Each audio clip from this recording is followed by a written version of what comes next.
एक क्वेश्चन देख लेते हैं। क्वेश्चन है यदि ए बराबर आपको मैट्रिक्स दे रखा है, हो सकता है 3x3 का हो, 4x4 का हो, इट डजंट मैटर। तो आपको फाइंड आउट करना है f of a equal to a square minus 5a plus 7i।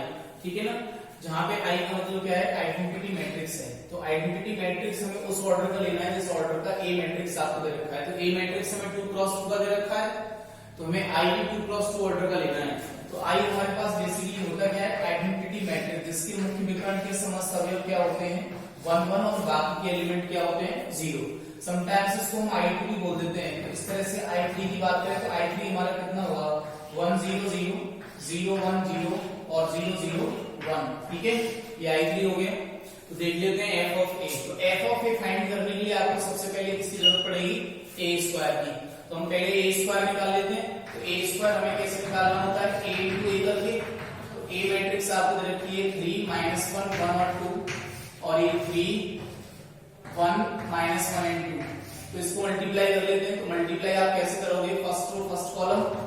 तो इसका मल्टीप्लाई इससे, इसका मल्टीप्लाई इससे, तो ये कितना हो जाएगा, 9 -1 आ जाएगा। प्लस करते हैं वैसे हम इसको, लेकिन -1 आ जाएगा multiply. First row second column, तो 3 आ जाएगा ये, और प्लस कितना 2, 3 1 जा 3 2 1 जा 2। अब सेकंड रो फर्स्ट कॉलम से कितना आएगा, -3 -2 -3 plus -2। Second row second column, तो -1 प्लस 2 जा कितना आएगा, 4 आ जाएगा। तो आपका ये वैल्यू कितना आ चुका है फाइनली, ये आ चुका है 8, और ये कितना आ गया 5, और ये कितना आ गया -5, और ये कितना आ चुका है 3। तो a स्क्वायर का वैल्यू आ गया। तो देयरफॉर हम f ऑफ a फाइंड कर लेते हैं। तो a स्क्वायर का वैल्यू कितना आया है, 8 5 -5 and 3 और -5a। a तो हमें दे रखा है 3 1 -1 और 8 2, और प्लस 7 टाइम्स i आपको कितना दे रखा है, 1 0 0 1 2x2 का आइडेंटिटी मैट्रिक्स।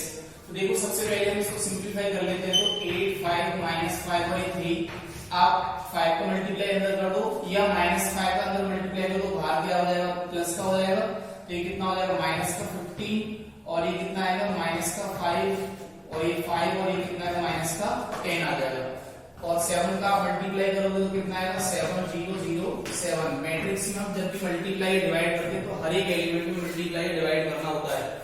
तो देखो ये तीनों की तीनों मैट्रिक्स आपको दिख रहे हैं 2x2 के, तो करस्पॉन्डिंग एलिमेंट्स को आप ऐड कर दीजिए। तो देखो 8 -15 प्लस 7, तो 8 -15 कितना हो गया, -7, 8 -15 प्लस 7, और इनको ऐड कर दो तो 5 प्लस -5 और ये 0। ठीक है, और यहाँ पे -5 प्लस 5 और प्लस कितना 0, इनको ऐड कर दो तो 3 प्लस -10 और ये प्लस कितना 7। तो ये भी कितना वैल्यू आ जाएगा, ये आ जाएगा 0, ये कितना आएगा 0, और ये भी 0 आ जाएगा, और ये भी कितना आएगा 0। तो ये में आपने क्या आ गया, 0 मैट्रिक्स। ठीक है, 0 मैट्रिक्स में आपको कंफ्यूजन नहीं रहना है।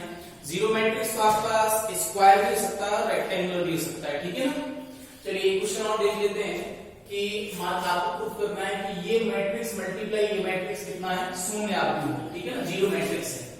तो मैं इसका LHS ले लेता हूं, और LHS में ले लेता हूं, तो ये मैट्रिक्स पूरा कॉपी कर लेंगे। तो हम इसको मल्टीप्लाई कर रहे हैं। तो फर्स्ट रो और फर्स्ट कॉलम क्या आएगा बताइए, फर्स्ट रो फर्स्ट कॉलम, तो कितना आएगा, ये आ जाएगा cos square alpha cos square beta, plus first column इसका मल्टीप्लाई इससे करोगे तो कितना आएगा, sin alpha sin beta cos alpha cos beta. Is it clear. तो हमने मल्टीप्लाई कर दिया फर्स्ट रो फर्स्ट कॉलम से। अब फर्स्ट रो सेकंड कॉलम का मल्टीप्लाई करिए तो कितना आएगा, ये आ जाएगा cos स्क्वायर अल्फा, और ये कितना sin बीटा cos बीटा। ठीक है, और प्लस इसका मल्टीप्लाई इससे होगा तो कितना आएगा, sin अल्फा sin और sin स्क्वायर बीटा, और ये कितना आएगा cos अल्फा आ जाएगा। ठीक है, ये आ जाएगा। अब देखिए हम अप्लाई कर रहे हैं सेकंड रो फर्स्ट कॉलम, तो कितना आएगा, ये आ जाएगा आपका sin अल्फा cos अल्फा।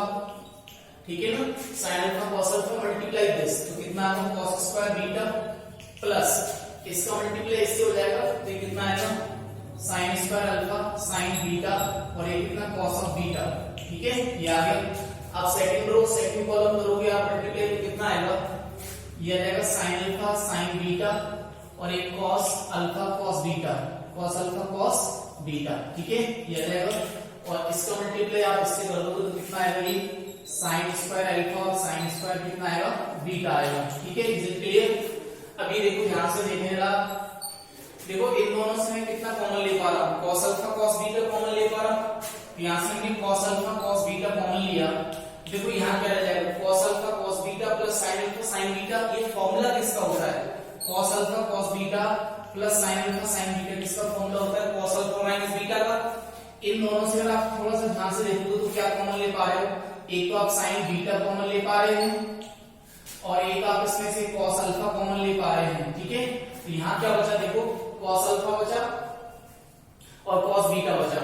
यहां से हमने क्या कॉमन ले लिया था, cos alpha sin beta common ले लिया, तो sin अल्फा sin बीटा बचा। तो अगेन आपको ये कितना मिलेगा, cos alpha cos beta plus sin alpha sin beta, जो किसकी वैल्यू इक्वल हो जाएगा, cos अल्फा माइनस बीटा के इक्वल हो जाएगा। ठीक है, ये आ जाएगा। नेक्स्ट इसमें से देखो कितना कॉमन आ रहा है, sin अल्फा के लिए भी कॉमन आ रहा है। ठीक है, और कितना कॉमन आ रहा है, cos बीटा कॉमन आ रहा है, cos बीटा कॉमन आ रहा है। तो यहाँ फाइनली क्या मिला आपको, देखो cos अल्फा cos बीटा बचा, यहाँ से sin अल्फा कॉमन ले लिया तो sin अल्फा बचा sin बीटा बचा। तो ये फिर से cos alpha cos beta plus sin alpha sin beta हो गया। तो मैं इसको ऑब्वियसली क्या लिख सकता हूँ, cos अल्फा माइनस बीटा लिख सकता हूँ। Is it clear. अभी देखो इन दोनों से आप कितना कॉमन ले पा रहे हो, क्लियरली sin अल्फा आप sin बीटा कॉमन ले पा रहे हो। तो यहाँ कितना बचा, sin alpha sin beta, sorry sin alpha sin beta common ले लिया, तो यहाँ पे कितना बचेगा, cos अल्फा cos बीटा और वहां कितना बचेगा sin अल्फा sin बीटा। तो फिर से आपको क्या मिल रहा है, cos alpha cos beta plus sin alpha sin beta, तो cos अल्फा माइनस कितना आ गया, बीटा आ गया। देखो आपको दे रखा है, सिंस आपको दे रखा है कि अल्फा माइनस बीटा कितना है 2m माइनस 1 और ये कितना π/2 और m किसको बिलोंग कर रहा है, प्राकृतिक संख्याओं को। ठीक है, नेचुरल नंबर्स को। देखो ये क्या है, π/2 का मल्टीपल है, π/2 का मल्टीपल है। थोड़ा सा अगर आप cos की तरफ ध्यान रखो, अगर आपको ध्यान हो या cos theta equal to 0, cos theta equal to 0 की जनरल सॉल्यूशन अगर आपको ध्यान हो, या वहां से देख लो किस ग्राफ क्या आता है, ये ग्राफ आता है। ठीक है, ये 0 है, ये π/2 है, ये 3π/2 है, ये कितना 5π/2 है। तो आप क्या देखते हैं, जो cos का वैल्यू है वो π/2 के ऑड मल्टीपल्स पे कितना होता है, 0 हो जाता है। तो जैसे आप यहाँ पे n का डिफरेंट वैल्यू रखेंगे तो ऑब्वियसली आपके π/2 के क्या मिलेंगे, ऑड मल्टीपल्स मिलेंगे। तो इन सारे के सारे एंगल्स के लिए cos का वैल्यू कितना हो जाएगा, 0 हो जाएगा। यानी कि cos 2m माइनस 1 π/2 पे जब वर्क करेगा तो कितना देगा आपको, 0 देगा। तो ये जो हमारी LHS चल रही थी, तो इस LHS में हमारे पास क्या बनने वाला है, देखो ये वैल्यू इंटू 0, तो ये कितना आएगा, 0 आ जाएगा। ये value into cos alpha minus beta का वैल्यू कितना आ गया, 0 आ गया, तो ये भी 0 आ गया। ठीक है, और यहां से भी अगर आप या चाहो तो एक बार स्टेप ये भी लिख सकते हो, बोर्ड में आप चाहो तो ये भी लिख सकते हो, ये इंटू 0 आ चुका है। ऐसे वहां से sin beta cos alpha into ये 0 आ चुका है। ठीक है, और यहां से आप देखोगे तो sin alpha cos beta into ये 0 आ चुका है, और ये भी sin alpha sin beta into ये कितना आ चुका है, 0 आ चुका है। तो ऑब्वियसली ये 0 हो गया, 0 हो गया, 0 हो गया, 0 हो गया। तो फाइनली आपको कितना मिला, 0 0 0 और 0। ये क्या लिखा हुआ है, 0 मैट्रिक्स।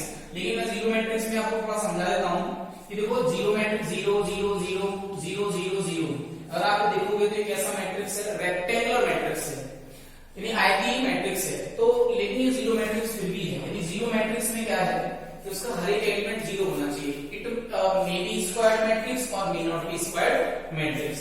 तो ये आपका RHS आ चुका है, दैट इज 0 RHS। थोड़ा डार्क लिख देते हैं क्योंकि ये 0 मैट्रिक्स को रिप्रेजेंट करता है। समटाइम्स कुछ बुक्स में ऐसे 0 लिख देते हैं फिर बाहर लगा देते हैं। ठीक है, ये भी लिख सकते हैं। Okay, that's all, thank you.